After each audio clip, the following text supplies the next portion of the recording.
Hi, welcome to episode 6 of Eat It.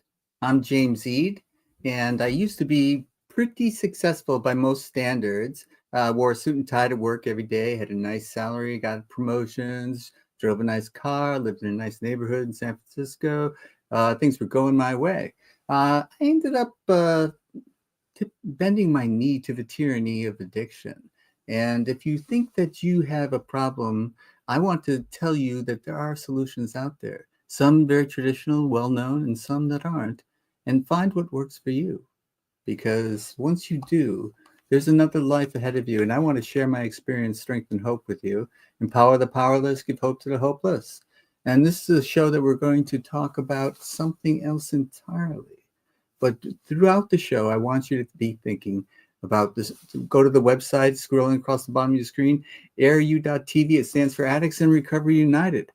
Don't be afraid to talk about it because there's no blame or shame. Oh my goodness, I wrote a book about that. No blame, no shame. And you don't have to blame others for what you've done to yourself. And let's get over the shame that was involved with being addicted. It's a scourge across the country that's affected most families.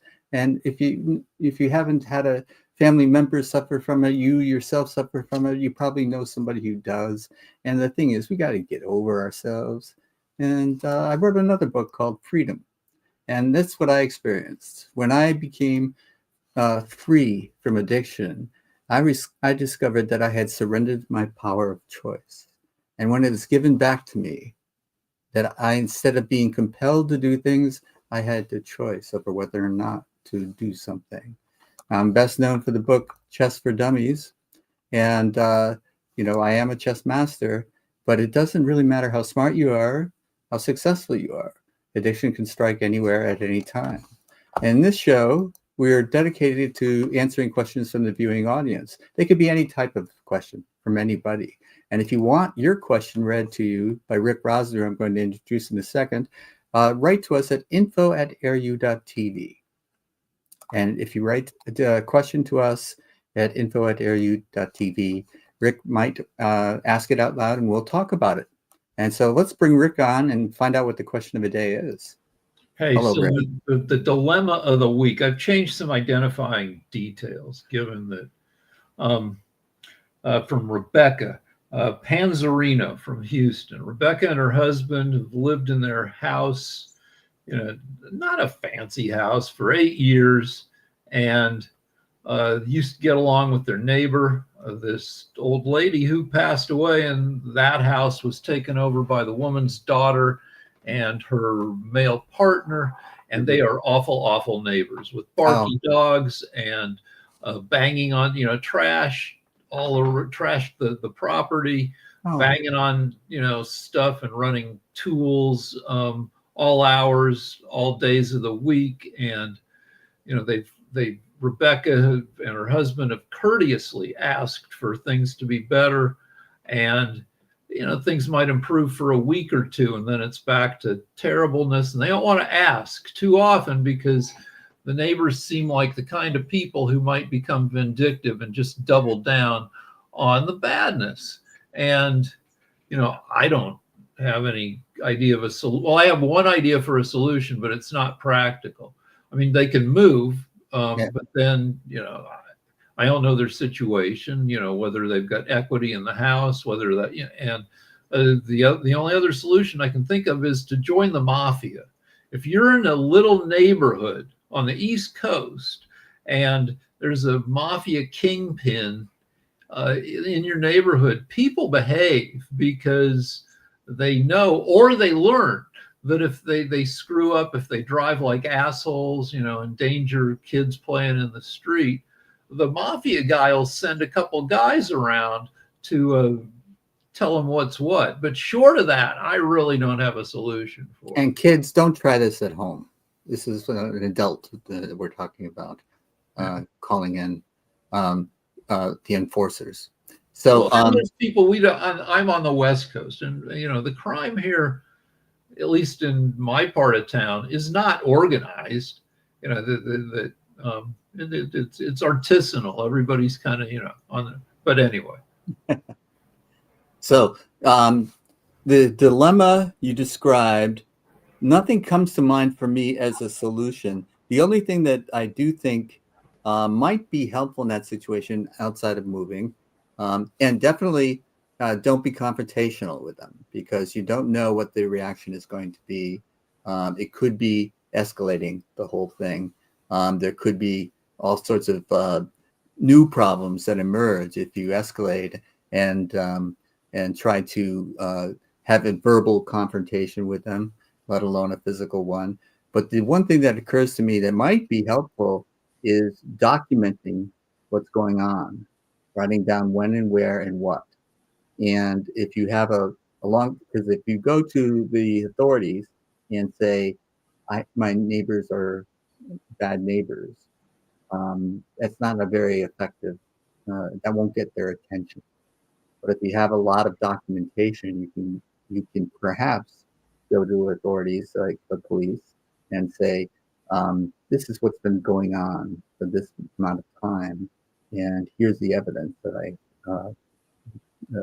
Yeah, and one form of bad neighbor that we see on the West Coast is meth houses and grow houses, where they're either making meth, which is really dangerous. We had a house in our neighborhood where people took over a vacant house and eventually just blew up the house. They and literally. Yeah, and this was during the fires where all of LA was burning down, and these a-holes just exploded their house. Luckily, our fire department was close by, and they knocked it down really fast, even though it was a huge blaze. And I think only one other house was lost, but It was right down the street from us, and so my wife evacuated. She packed up some of our stuff and got out of the neighborhood. And but also grow houses are where people take over a house and they just grow a ton of pot in it. And I don't know. So, I mean, pot is legal in California, so I don't know if there are fewer grow houses now. But who knows? But anyway, if that's your form of bad neighbor, then maybe you can get the cops to do something about it. At the same time, you don't necessarily want to report, crime lords living next door to you. Great. Yeah, this is a dilemma. The only thing that I can think of in terms of my training, since I've gotten into recovery, is the practice of acceptance. Yeah, there's a prayer, right? The Lord grant me the serenity. Yeah, the serenity. The things I cannot change the things I can, and the wisdom to know the difference. That's there you go. And so, yeah, when I've been living in noisy places, I had to resign myself to sleeping with earplugs. Right. Noise cancellation can be effective as well. And there's ways to soundproof, your place, but this could be an expense that you don't want to go through. And certainly if visual mess, for example, you can, use fences or trees or blinds in your windows to keep the offense to a minimum. But the noise cancellation is difficult. You can't really. I don't really know if I could walk around with noise canceling headphones throughout. But that does suggest another possible solution is when we moved into our current house. We've been living here now for almost 30 years. The master bedroom was at the front of the house. And we picked a different bedroom at the back of the house to be in to save on traffic noise. Right. That's interesting. Yeah. So maybe shifting your living situation around so that the noise isn't as difficult to deal with. That might be one thing that they could do. Also a lot of people have headsets and headphones or earbuds rather in now to play music or listen to audiobooks or something like that. It could give you a little moment of relaxation and peace. And this is the thing is self-care is not selfish. You have to take care of yourself. And if you allow yourself to get all worked up, at least for me, if I allow myself to get all worked up about something that I have no control over, then I'm not hurting them, I'm hurting me. And it's just making my life more difficult. I create unnecessary pain and suffering. Yeah, Pain and so suffering is I've part been of thinking human about this existence. a lot Pardon me? Okay. because I do a show with a couple friends on this network, Pod TV. Are we on Pod TV? No, we're not. No. Okay, well, but that's where we met, and Yes. it's where I argue about politics, and I'm like, after the last set of shows we did, it went particularly badly. There was way too much yelling, and I'm like, why am I doing this to myself? I don't think we're changing any minds, and if we are, we might be changing them in the wrong direction. And I'm raising my stress levels, my cortisol levels, and why am I? And that's probably not the healthiest thing. Um, and why am I subjecting myself to this? Excellent question to ask yourself. And if it wasn't for cortisol, I would have no Zol at all, Yeah. because that was like the idea was that I was doing things that stressed myself. I was doing it to myself, and then I was self-medicating on top of it. So removing these stressors that you have put yourself into to create the stress, and then create how you deal with it on top of it.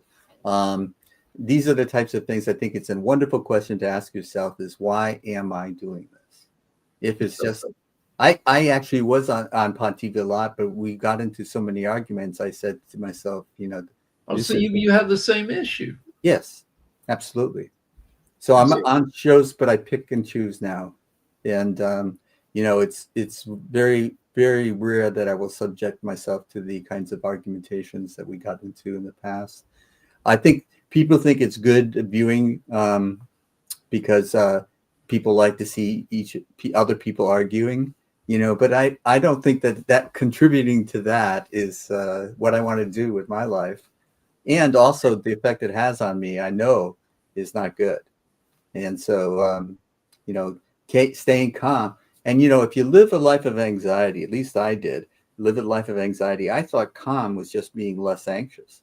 And, I found out that that's not true. There is actually a state of calm that I can achieve. And I can do it through breathing exercises. I used to sneer at affirmations that, think, that help you think good about yourself and others. I used to turn my nose up. I had contempt prior to investigation, is what we call it. And I think that since using these affirmations, I turn my vibrations around and put myself in a better mindset, better perspective, and I can achieve a sense of calmness that I never knew existed. And when I first had it, it was a foreign feeling. I didn't know what it felt like. I'm not, I can't, I'm not trained in meditation. Mhm. I do know how to cheat at blood pressure. Like, so, but it's really simple. I get like this, I get all relaxed. I Yeah. unbutton my pants because tight pants will raise your blood pressure. Yeah. And I roll my eyes into my head. And I can do that long enough to get a really good blood pressure reading. I could do that too. And it's funny because my doctor since retired, the one I'm talking about now, but he used to take my blood pressure at the beginning and at the end. And there was always a tremendous difference, not a tremendous difference, but a substantial one from like borderline high blood pressure to normal. And he would just shake his head in amazement. And he said, "You did it again." Yeah, I mean, it's a learnable skill. And it really is. as, And people say as you can't do it, but you can. I'm 65 now, and Mhm. I will get transitory tachycardia where my heart will gallop. Yes. A lot of people have this, and in some Yeah. people, it's full on AFib where your heart goes crazy for a few hours. And, I haven't been able to, my heart doesn't do it for more than, I don't know, like a half hour, an hour at a time. Sometimes if I have too much coffee, sometimes if I've worked out too hard and I wake up in the morning. Like a lot of people have morning heart attacks. The getting out of bed, the pain of that, if you're old and rickety, can make your heart go crazy. So I try to be gentle with myself, Very and good. so I don't get the gallopy. Bye there. Saying bye to my wife. But yeah, so I don't know, I can't get it to calm down, but it is an issue, and it's something that it's not terrible to be aware of. Right. And a half hour and an hour, it sounds like a long time to have that happen to me. Well, no, because like in some people, it'll go for 18. Like it's only concerned, like they tell if it's been doing that for a day or more, like to go to the emergency room if it's been more than a day. But otherwise, it's not that big a deal. Except Right. it kind of is a big deal. Yeah. So Oh, there are things that beat up your blood, your red blood cells, yeah. and get them to spit out clotting factor, I guess, or make them extra sticky. Like Trump lately, people have been noticing that he has cankles, which is Yes. swollen ankles. Right. That's bad because the blood that's accumulated there gets beaten up, and then it's sticky, and it'll get to your brain and cause like little mini strokes as it just gets hung up in your tiny blood vessels. So address your cankles. I wear 3 pair of socks, pressure socks, to keep the blood moving through my legs. But also getting AFib a lot, also these irregular heart patterns will also jostle your blood cells and make them sticky and can contribute to dementia. So you Yes. don't want to be anyway. But you talked about you have, I don't know if addiction issues run in your family, but there are, what runs in my family is OCD, Hmm.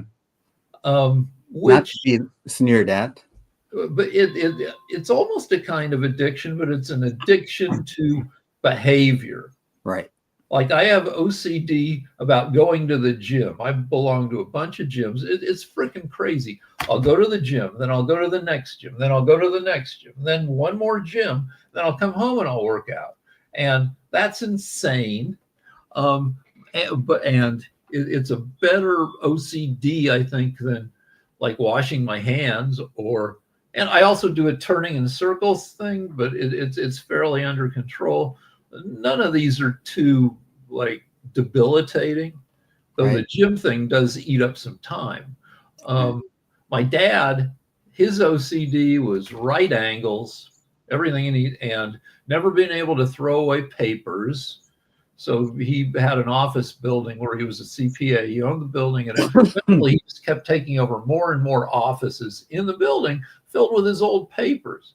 And he had OCD about working, where he had to always be working, like at the office 18 hours a day.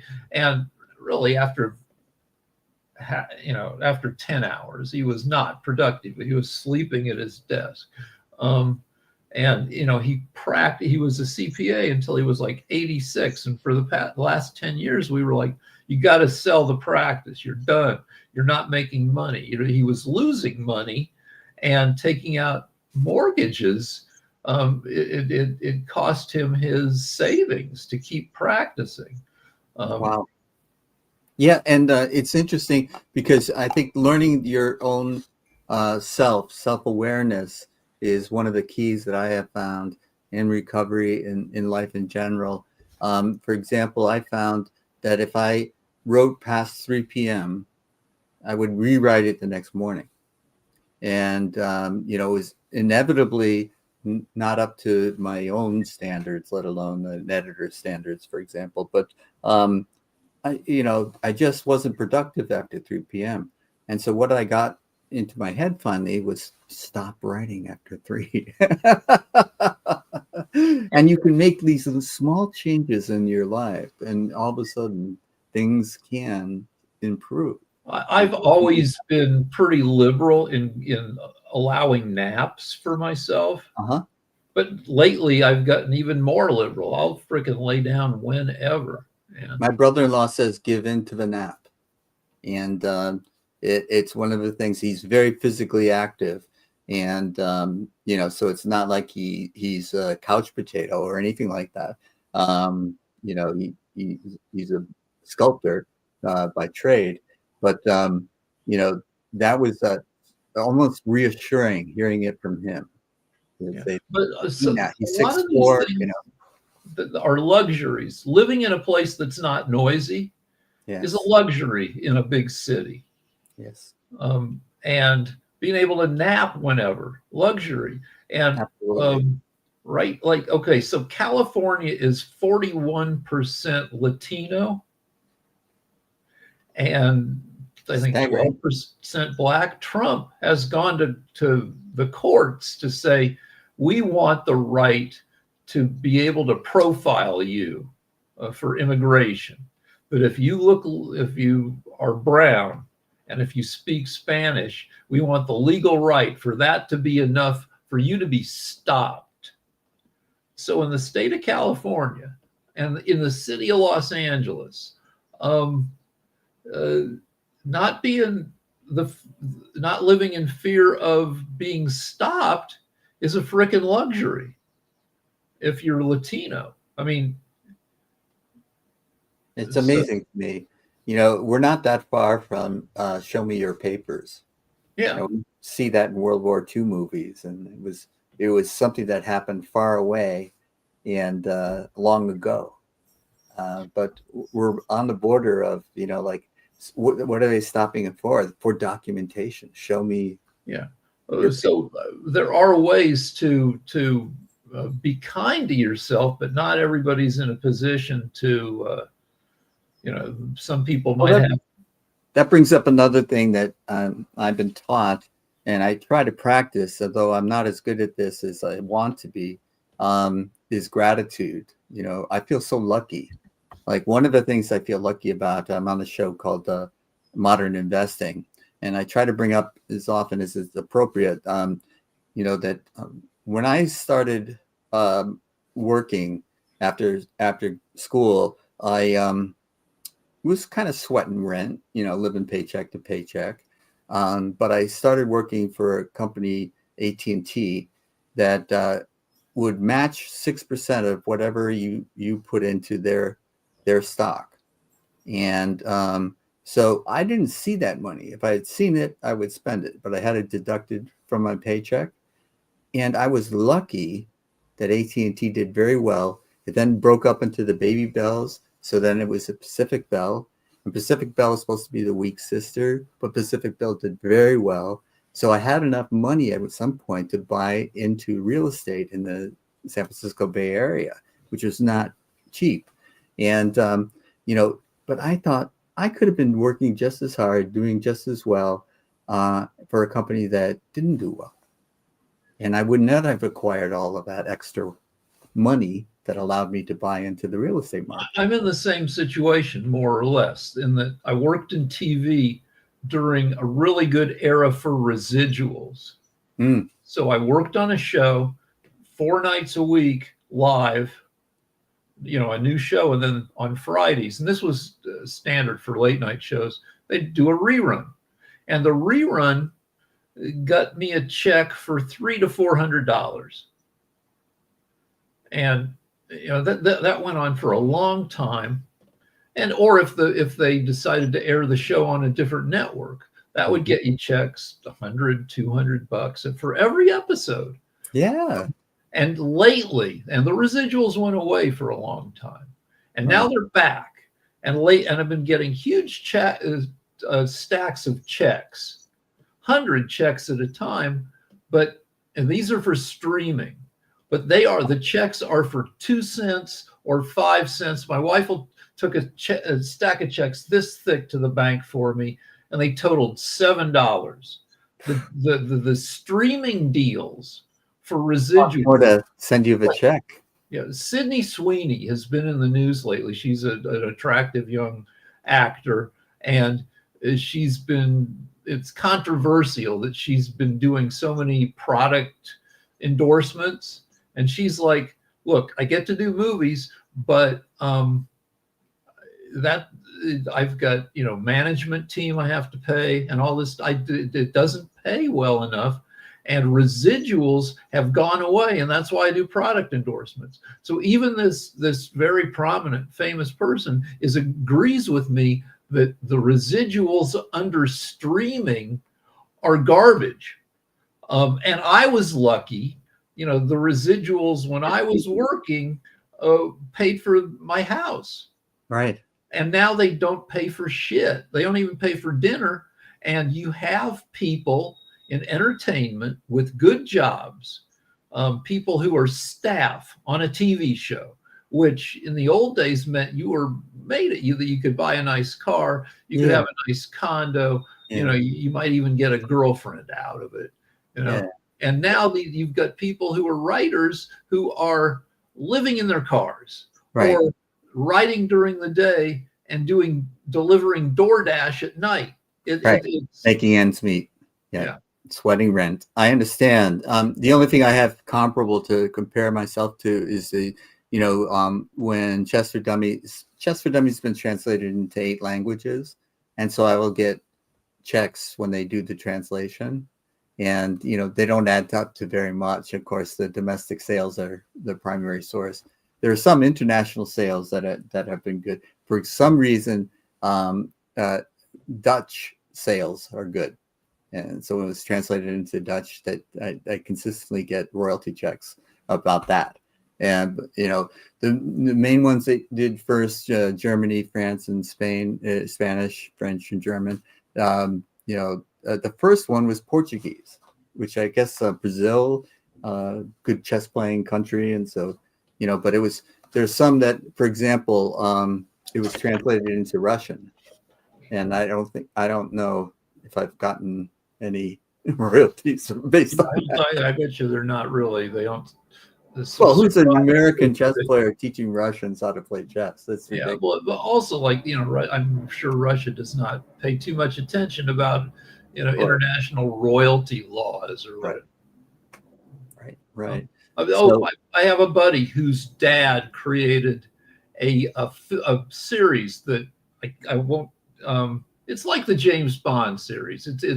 He created a movie character that has generated 7 sequels that have grossed, I don't know, probably close to $500 million in total. I saw one of his recent residual checks because it was for $29. Wow. And he has to split that with like 8 siblings. So the entertainment industry is, they sucked all the money out of it. Right. And we may be seeing a lot of that with AI. Right. Yeah. There was just an article in yesterday's paper saying the companies have employed AI, have not seen anything hitting the bottom line. But I believe that will change. It was just like that in the 90s when the computers first surfaced. Companies tried to improve productivity by introducing computers, and the initial results were very discouraging. They weren't improving the bottom line. But now every office, everybody has. There's a writer and futurist named Cory Doctorow that I think understands the present and the future better than just about anybody. And he says AI doesn't have to do your job as well as you or better than you. All it has to do is convince your boss that it can do your job. Right. And your boss might be an idiot. Yes, and the main thing is that I was going to say our standards will rise or lower to what they produce. Well, it'll normalize. Their output will become normal, and whether that's a better outcome or a worse one or an equal one, that's just the future. So you talk about the serenity. We've mentioned the serenity prayer. I think AI is a situation where we have to look at what we can change, what we can't, and like well, there was an old movie called The In-Laws where there's a famous scene called where they talk about serpentine, where they're being shot at, and one character's yelling serpentine, zigzag, so you don't get shot. Yeah. And I don't know, with AI, I feel like we're gonna be, you and I are lucky in that, to a certain extent, where we may not be around for the worst aspects of AI. We may not have to do a lot of the serpentine to figure to figure out, to find a safe space. But for younger people, figuring out what you can do something about, what you can't, and how to find your place in a crazy changing world is hard. There are already like statistics that Gen Z is born between 1997 and 2012. That Gen Z is checking out from some of the stuff that we take for granted as human pleasures. Gen Z is hooking up less. There are more virgins in America under the age of 30 than ever before. People are just finding it's too big a pain to go out and try to hook up.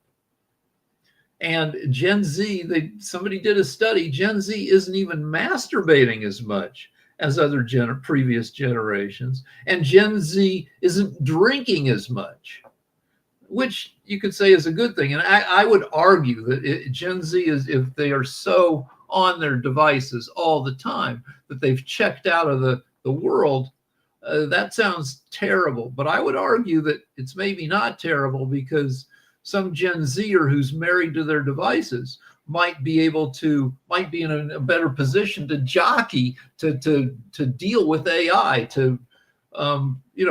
When people start getting chips put in their head so that they can process information faster, that's going to be, Gen Z and Gen Alpha, which comes after Gen Z. And, we think, we might deplore that. There's along with, the not drinking, the not jerking off, there's a thing called the Gen Z dead stare, or a boomer or a millennial comes up to a Gen Z in some, in a retail store and starts talking about da, da, da, blah, blah, blah, and then Gen Z just looks like, doesn't even talk and engage. Right. And yeah, well, what you're touching on, it's very interesting to me, because this is part of what yoga practice and the yoga principles behind it have taught me, is to be aware. And the Sanskrit word is prana, and we can think of it in terms of life energy, that you can actually physically move it around your body. And when I did that for the first time successfully, it was eye-opening to me how unaware of my own body I was, and how doing this practice regularly made me much more sensitive to listening to my body, what my body was telling me. One of the things that my body will tell me is when my shoulders creep up, I'm tense, So it's funny how I can just take a deep breath and my shoulders will drop, and I go, whoa. But I hadn't put two and two together like that. I wasn't aware that my shoulders were creeping up, that I was getting tense. It was a protective stance, protecting from what? I didn't feel safe, but safe from what? And I was in the dentist yesterday, and this will affect next week's show, because I have to have a follow-up. But, I was able to shift my awareness from my mouth to other parts of my body and physically channel the energy elsewhere. And the hygienist said, this was the best session you've ever had. I know you zen out, but this was different. And it was the first time that I had tried to do that. And she noticed it. I couldn't believe it. She not only noticed it, but commented on it and was kind of amazed. And so these are the things that you can do for yourself. They're what I call gifts that you give to yourself. Yeah. So my Once you my learn how wife to do my wife gets headaches, and mm, I first noticed this, I don't know, with her 30 years ago, where she had an associate at work, um, who would come in every Monday wrecked, um, from a weekend of coke and alcohol, and just go to work, right. but obviously be a mess, but oblivious to it, because anesthetized and just so used to being a mess that it You didn't don't know different, phase. right? And my wife is very aware of her body and how her body should feel. Mm, And uh, she has caught some stuff with herself that doctors are like, and she's like, nope, there's something off here, and just insisted on getting tested until they got to the bottom of it. wow. And she can tell, from muscle tension, and so that's and I've got a certain amount. It's good to be aware. And Right. there's a trick that I see some skilled actors do. And Schwarzenegger, somebody talked about, when Schwarzenegger was in his heyday. I think Kelly Preston was in a movie with him, and in an interview, she talked about how he had such control of the individual muscles of his face that he could act. Even though Wow. he wasn't a trained actor, he knew how to make the muscles go. And right, there's an actor thing that is that makes you really feel like the actor's doing emotion, and that's the ability to do these muscles at the back of your head and move your ears. And John Hamm is the master of this, where if he Wow. gets a piece of shocking news in a role, he can pull these muscles back, and it will pull his hairline up a quarter inch all of a sudden, or drop it. And he's like, so shit hits the fan for John Hamm, and he goes, ugh, and the whole back of his head pulls back like a scared horse, where the ears go back, and like that's like a really useful and impressive piece of Right. physical skill and knowledge. Yeah. Yeah. And it's self-awareness, what you can and cannot do. And many times we um, can do something that we think we cannot. I don't know who it was that said this. I don't know if it was Thomas Edison or someone like that, who said many people fail when they are on the brink of success if they just persevered. And keep trying, keep practicing, because a lot of the things that I do for myself, was not good at all about this, and that includes meditation. I had to go and pay someone to teach me how to meditate, because I used to do it when I was younger, and I thought it would be a piece of cake. But now, I had what I called monkey mind, and it would just keep chattering. And she told me, and this is like, she knew me well enough to say, that I was good at visualizations. So she said, "Can you visualize a white cloud?" Yes. So when the monkey starts to chatter, put the monkey on the cloud, let it drift away. And the first time I tried it, it wasn't very good. But then, about 100 clouds and 100 monkeys later, I was able to start to meditate and silence my mind, calm my mind down. And and that, what works for me may not work for you, but find what works for you and keep doing that and keep doing it. I think of it in terms of our neural networks, and we have old programming, and it's well-worn grooves. So it's sort of like stimulus response without any conscious thought, but we can rewire that neural network. And at first, that groove is scratchy. It's not playing pleasant music, and you think, "Oh, I give up. I don't like that." But if you keep doing it, the groove gets well worn, and even though it's effort, you keep doing it the new way, and all of a sudden the music is much prettier, and you say, "Hey, I like that better than the Yeah. old way." There's an exercise that is really tough, maybe impossible. And it's kind of designed to say, well, you really can't control what you think. And that is, don't think of an elephant. Right. And how do you I not just had a think? visual image of it. But with practice, I know I've learned the strategy. If you don't want to think of something, you can flood your brain with other images, and you can Absolutely. buy yourself a couple seconds before you think of the thing that you're not supposed to think of. Right. And have that be your first instinct. That's wearing a new neural network groove. And have that be, when you get that stimulus, have that be your response. Picture something else.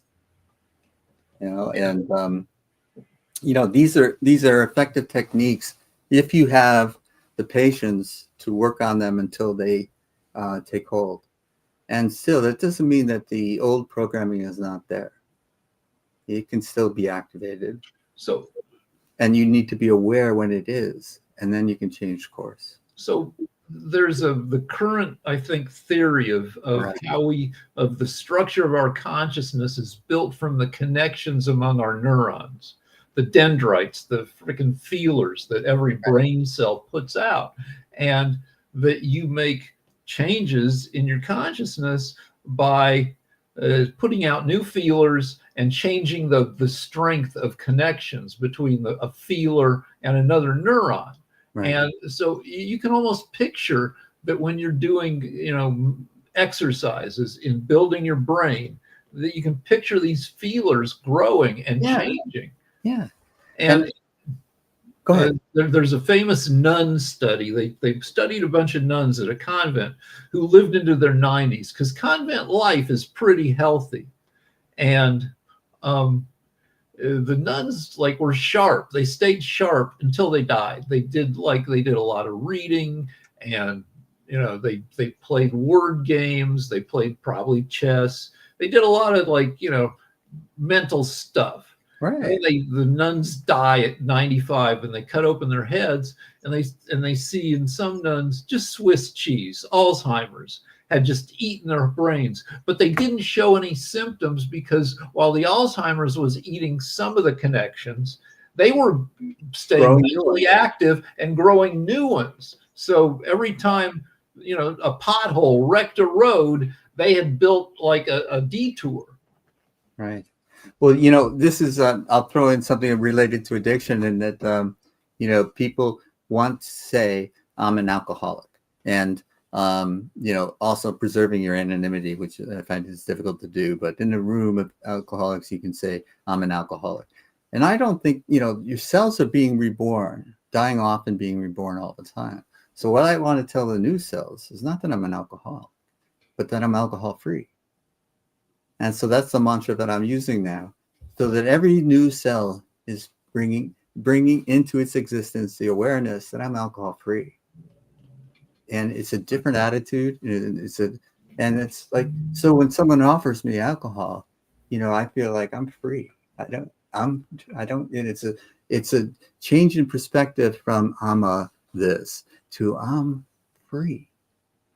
So I don't know how this impacts, but a lot of shows show the Alcoholics Anonymous process now, and there seems to be a joy in going into a room and sharing your worst moments with people. Yes. I think there's a vicarious thrill in hearing what other people have gotten up to. And then there's got to be some release in saying, oh yeah, well, this is what I did. And you're spot on. And the ideas that we're not glum lot, and what we can laugh at the most terrible things that people say, and the whole room's laughing. And you think, well, that's kind of messed up, isn't it? No, it's like, oh man, because we're free of that now. That's part of our past. Yet we've all been there, or something similar. We can all relate. And I go, oh yeah, God, I'm thinking about the most ridiculous thing I did. And it's funny. And we've turned sad and tragic things into funny things. Yeah, that's what stand-up does. The old school stand-up, 50 years ago, you get out and you tell a joke about your wife. new school stand-up that's been around now for 40 years is you get up on stage and you talk about what an a-hole you've been, and you talk about your worst moments. Yeah. The time you pooped your pants at prom and stuff. Yeah. Yeah, and there is something about people think that they don't fit in, and this is a community building kind of exercise where you go, real, I'm not that strange, I'm not that weird, I sort of fit in with these people. And this is like, I used to go by the old Groucho Marx joke as I would never join a group that would have me for a member.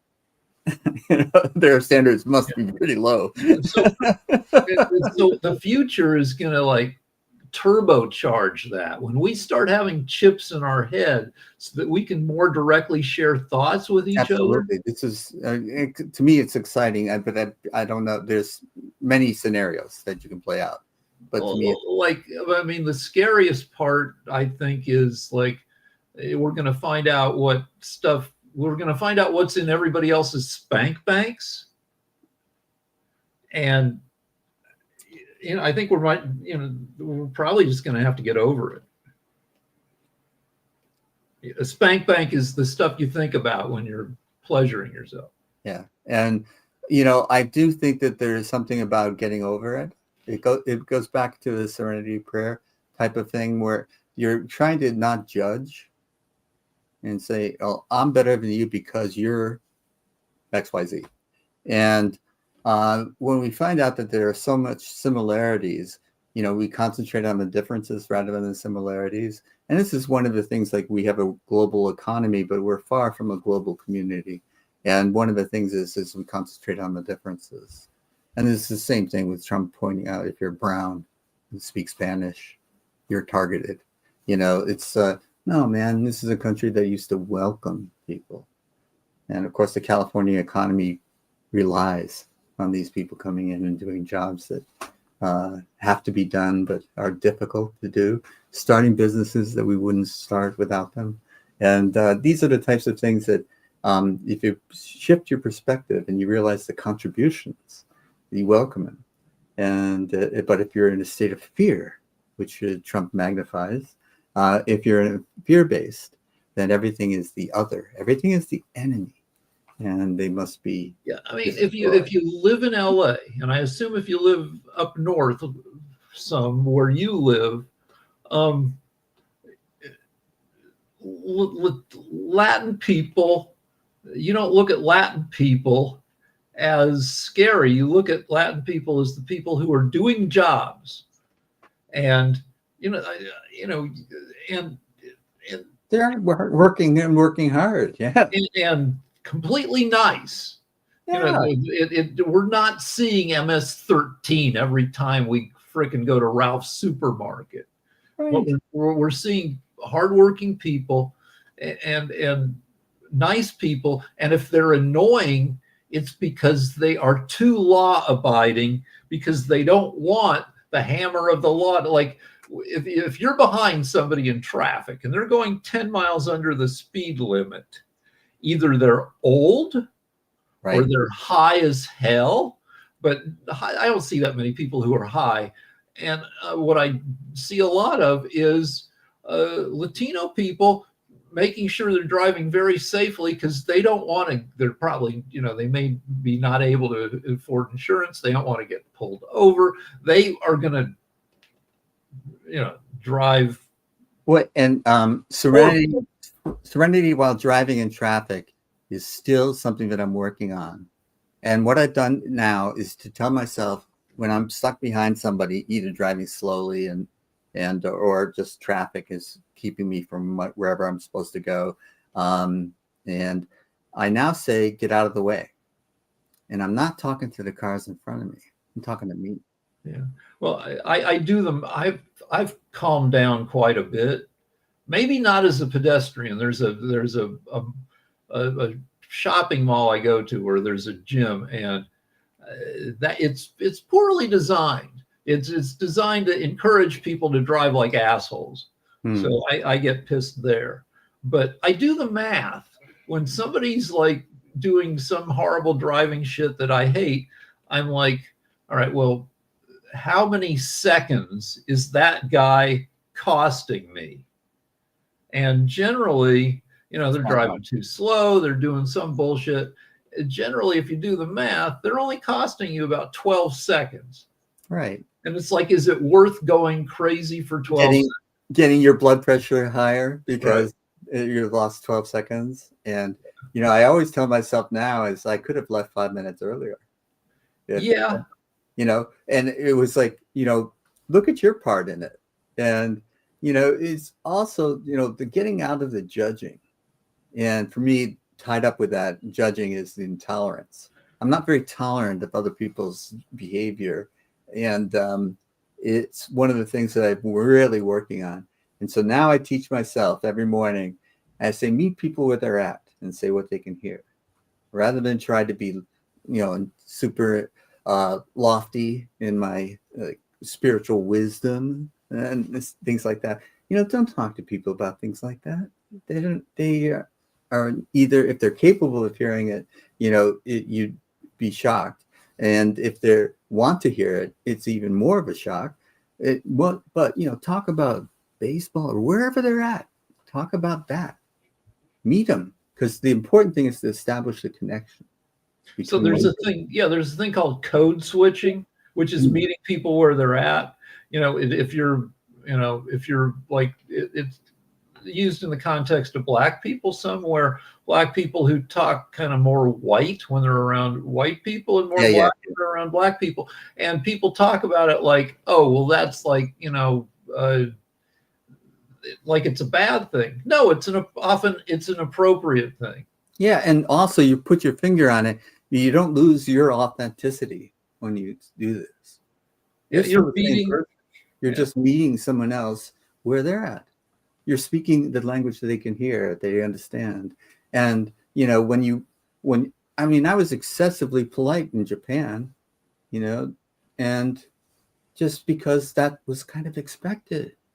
And when I was in Norway, I don't litter in general, but I was like, obviously I'm not littering here. It's like the whole country is like pristine. So I used to model for art classes, and somebody told my artist friend, said, well, now you're old, and they love old because it's really fun to draw. And so I'm gonna apply to Art Center, which is a really good college down here. And part of the deal is, if you get hired, you have to take like 15 hours of in-service. You got to go to 15 hours of training on how to work in a college naked, I guess, now, because I guess you can't just, like in the old days, you just show up, you drop your robe, and there you are with your balls out.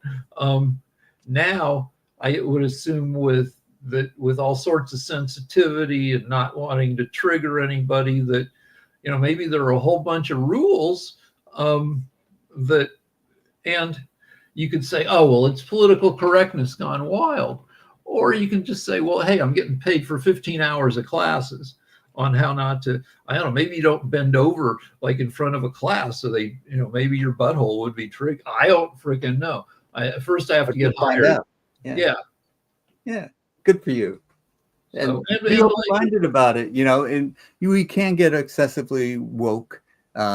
But again, that's the type of thing that, what is the audience that you're talking to? What is the audience that you're interacting with? And